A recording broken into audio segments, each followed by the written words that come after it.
오늘보다 건강한 내일을 위한 10분 진료. 안녕하세요. 건강백세 운동교실 건강한 진료실 진행을 맡은 아나운서 최희입니다.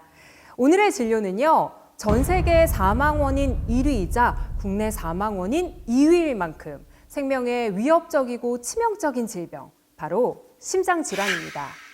이 무시무시한 심장질환으로부터 우리의 건강을 어떻게 지킬 수 있을지 담당 교수님 모시고 이야기 나눠보겠습니다. 교수님 안녕하세요. 안녕하세요. 저는 국민건강보험 일산병원 심장내과에서 일하고 있는 장지훈입니다. 네, 바쁘신데도 시간 내주셔서 감사합니다. 네. 제가 아주 무시무시한 이야기로 오프닝을 시작했는데요. 전 세계 사망 원인 1위, 그리고 국내 사망 원인 2위. 이 심장질환이 도대체 무엇이길래 이렇게 생명에 위협적인 건가요? 네, 너무 무섭기는 한데 우선 심장이 무슨 일을 하는 기관인지 알고 계신가요? 심장이요? 뭐 항상 이렇게 뛰고 있고, 또 좋아하는 사람을 만나면 더 뛰고, 거짓말해도 더 뛰고, 뭐 이런 기관 아닌가요? 심장은 계속 뛰는 기관이고요. 심장이 계속 뛰면서 펌프 역할을 하는 기관입니다. 그래서 우리 몸에 필요한 곳곳에 피를 보내주고 영양분과 산소를 이제 같이 보내주는 역할을 하는데요. 하루에 8톤 정도의 피를 전신에 뿌려주는 와. 역할을 하기 때문에 네. 하는 일 자체도 양이 많죠. 이 심장 자체에도 피를 공급을 해줘야 되고 영양분을 공급해줘야 됩니다. 근데 그런 게 원활하지 않게 되면 심장 근육의 기능이 떨어지거나 손상이 생겨서 펌프 역할이 떨어지게 되죠. 그래서 그런 거를 다 통틀어서 우리가 심장 질환이다라고 얘기하고 있습니다. 아, 정말 내가 쉬는 동안에도 심장만큼은 쉬지 않고 계속 열일을 하고 있잖아요. 맞습니다. 심장이 정말 더욱더 중요하게 느껴지는데 국내 사망 원인 2위가 심장 질환이라고 합니다. 이 심장 질환 중에서도 어떤 질환이 가장 많은가요? 네, 그 심장 질환에서도 가장 많은 거는 이제 심장이 그렇게 일을 많이 하기 때문에 심장을 먹여 살리는 또 혈관이 또 있습니다. 근데 그 혈관들이 여러 이유에 의해서 오랜 기간에 걸쳐서 좁아지게 되면 심장에 영양 공급이 잘 안 되고 산소 공급이 잘 안 되게 되면 심장의 기능이 빨리 떨어지게 되죠. 이런 걸 심장 혈관 질환이라고 얘기를 하게 됩니다. 심장 혈관 질환이 심장 질환 중에서도 가장 많은 비중을 차지하는군요. 네, 그래서 많은 분들이 흔히 아시는 협심증이라든지 급성 심근경색 같은 것들이 이제 대표적인 심장 혈관 질환이고요. 이거를 조금 더 많이들 이제 헷갈려 하시는 분들이 있습니다. 협심증과 심근경색을. 네, 조금 더 비유를 해서 설명드리면 우리가 월급을 500만 원으로 먹고 산다라고 할 때 월급이 점점 줄어서 그 다음 달에는 450, 뭐 400, 350, 300 이렇게 줄게 되면 그래도 살 수는 있지만 우리가 상당히 이제 생활이 힘들어지죠. 그렇죠. 이런 상태를 우리가 협심증이라고 보시면 될 것 같고요. 이런 것들이 점점 줄다가 어느 날 5만 원이나 빵원까지 떨어지게 되면 그때는 도저히 살 수가 없게 되겠죠. 그래서 그렇게 심장에 손상까지 오게 되는 경우를 심근경색이다 얘기하게 되겠고, 이런 심근경색은 대부분 이렇게 서서히 오는 것보다는 어느 날 갑자기 오기 때문에 그런 것들이 이제 급성 심근경색에 해당하는 거다 이렇게 보시면 좋을 것 같습니다. 교수님께서 이렇게 월급으로 좀 비유를 해주시니까 정말 더 이해가 잘 되고 재밌는 것 같아요. 네, 재미있을 수 있지만 이제 또 아프신 분들은 이게 재밌는 얘기가 아닐 수 있으니까요. 맞아요. 월급은 줄지 않는 게 제일 좋을 것 같습니다. 미리미리 관리를 잘 해야 된다는 말씀이시죠? 교수님께서 급성의 경우에 더 위험하다라고 말씀을 해주셨는데 그럴 땐 얼마나 빨리 병원에 가야 생명을 구할 수 있을까요?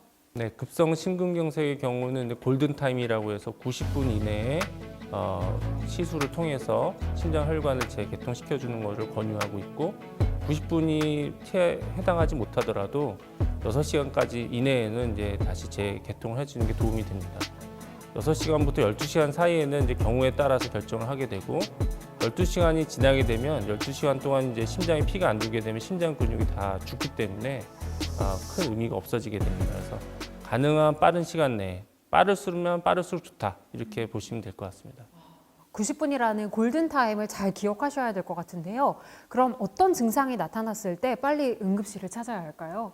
네, 그 심근경색 같은 증상, 협심증 같은 증상은 쉽게 얘기하면 심장 근육에 쥐가 나는 현상입니다. 다리에 쥐가 나보시면 아시죠? 네. 엄청 아프잖아요. 네. 근데 그게 심장에 생겼다고 생각해 보시면 되는데, 우리가 그 급성 심근경색 흉통의 특징은 뭐냐면 경험해 보지 못한 심한 통증이라고 돼 있습니다. 그래서 우리가 최대 아픈 게 100점이라고 그러면 적어도 70 70점 이상의 통증이 5분 이상 지속되게 되면 이제 급성 심근경색일 가능성이 높기 때문에 갑작스러운 극심한 통증이 있을 때는 병원을 꼭 응급실을 찾으실 필요가 있고, 기저질환자, 이미 혈관 질환이 있었던 분들은 이제 약도 다 드시기 때문에 증상이 그렇게까지 심하지 않을 수 있지만 위험 환자이기 때문에 그런 환자분들이 없던 증상이 새로 생기게 되면 응급실을 찾으실 필요가 있겠습니다. 그렇군요. 이야기를 들으면 들을수록 이 심장 질환에 대해서 더욱더 경각심이 생기는데요. 그럼 근본적으로 이 심장 질환은 도대체 왜 생기는 걸까요? 가장 우리가 기본적으로 잘 아시는 것들은 비만이거나 운동 부족, 과로, 담배 같은 그런 생활 습관들이, 이제 안 좋은 생활 습관들이 혈관 염증을 유발하고요. 그다음에 고혈압이라든지 이제 고지혈증, 우리가 이제 지방질이 이제 혈액에 더 많이 돌게 되는 걸 고지혈증이라고 하는데, 그런 것, 당뇨 같은 것들이 이제 계속 반복 오랜 기간 관리가 안 되거나 그런 상태로 누적이 되게 되면 이런 것들이 혈관의 염증과 축적을 일으켜서 혈관이 좁아지게 되고, 그런 것들이 아까 말씀드린 대로 협심증으로 서서히 진행되면 협심증, 갑자기 진행되면 급성 심근경색으로 진행할 수 있습니다. 그러면 교수님, 운동을 하면 심장이 막 빨리 뛰기도 하잖아요. 심장에 무리가 가는 걸 테니까 운동을 하면 안 되는 건가요?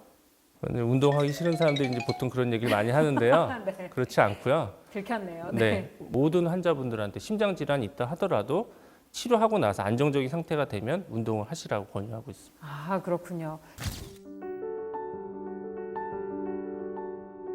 네, 운동은 많은 문헌들을 찾아보면 가장 좋은 약제를 쓰는 것만큼의 효과가 있습니다. 그래서 운동을 저희가 강조를 하고 이제 꾸준히 하시라고 하는 거고, 실질적으로 사실 운동을 자꾸 강조하는 이유가 꾸준한 운동을 하는 게 예상외로 매우 어렵습니다. 그렇기 때문에 반복적으로 강조를 하고 하셔야 된다, 이렇게 설명을 드리고 있습니다.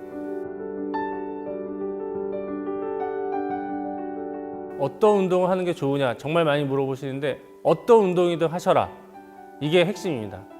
해라. 운동을 하는 게 중요하지 어떤 운동인 건 중요하지 않다, 이렇게 말씀드리고요.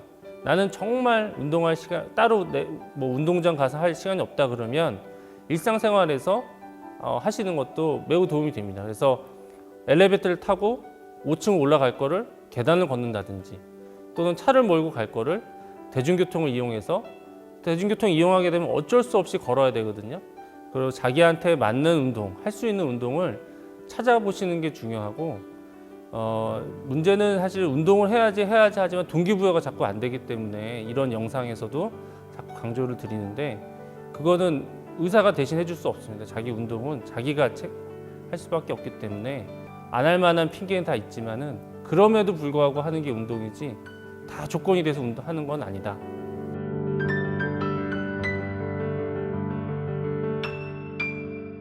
그럼 교수님, 운동의 강도나 횟수는 어느 정도를 할 때 가장 효과가 좋을까요?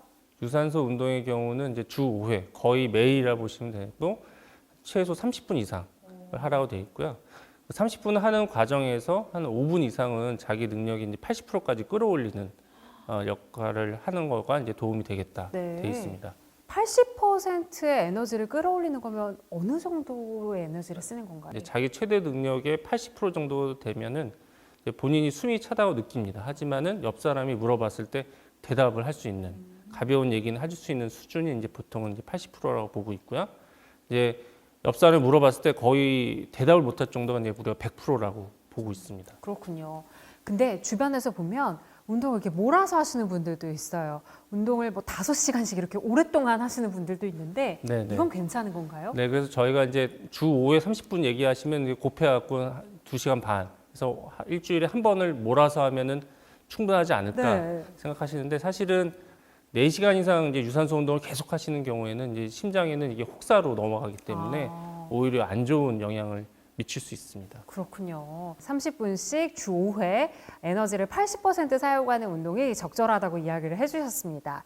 자, 교수님, 그럼 마지막으로 심장 질환은 무엇이다? 한 단어로 정리한다면 어떻게 이야기하고 싶으세요? 네, 심장 질환은 비유적으로 제가 한마디로 하면 교통사고다.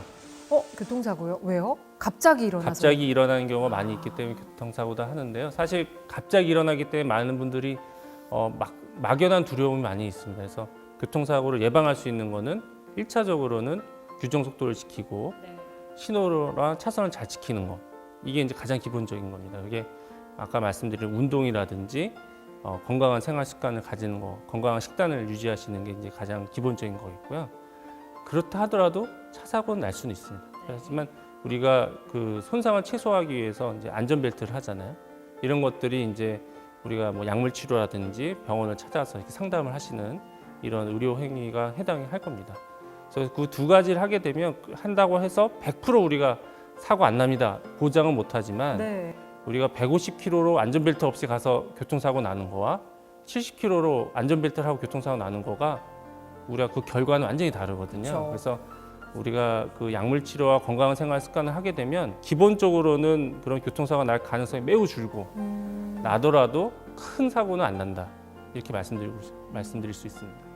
누구에게나 교통사고처럼 발생할 수 있는 심장질환, 건강한 생활 습관을 지키고 필요할 경우 약물이나 병원 치료를 받는 것이 심장질환에 대응할 수 있는 유일한 방법인 것 같습니다. 자, 교수님 오늘 건강한 진료실 함께 해주셨는데 어떠셨나요? 네, 이 기회를 찾아서 이제 우선 건강은 제가 이렇게 보니까 건강할 때 건강을 챙기시라고 하는 걸 이번 기회에 말씀드릴 수 있어 좋았고요. 진료실이나 또 응급실에서 이제 급성 환자분들 많이 뵀는데 그런 일이 이제 없어서 제 직업도 이제 없어졌으면 좋겠습니다. 우리 방송을 보시는 시청자분들도 교수님을 진료실에서는 만나지 않는 게 제일 좋은 방법이겠군요. 찾아오지 않으셨으면 좋겠습니다. 네, 오늘 바쁘신데도 불구하고 시간 내주셔서 감사합니다. 네, 감사합니다. 오늘보다 건강한 내일을 위한 10분 진료. 지금까지 건강한 진료실이었습니다. 여러분, 건강하세요.